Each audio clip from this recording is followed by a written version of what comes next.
Hello guys, అందరూ ఎలా ఉన్నారు? బాగున్నారా? ఒడిశాలో మా ఊర్లో జాతర నడుస్తుంది. మరి జాతరలో ఏమేమి ఉందో చూద్దాం. మనకి అయితే స్టార్టింగ్ లోనే ఈ పెళ్ళ పుల్లిని చూసే అవకాశం అయితే దొరికింది. అలాగే కొంచెం ముందుకు వస్తే రాధాకృష్ణ డ్యాన్స్ అయితే మనకి చూడడానికి దొరికింది.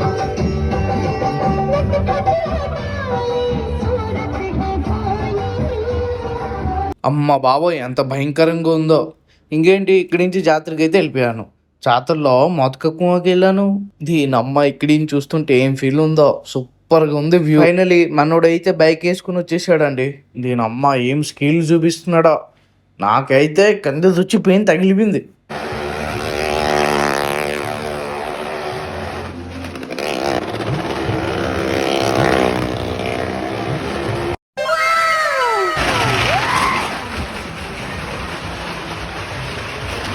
ఈ ఇంతేనండి. Bye bye, tata. ఆగండి ఆగండి, సబ్స్క్రైబ్ చేయండి.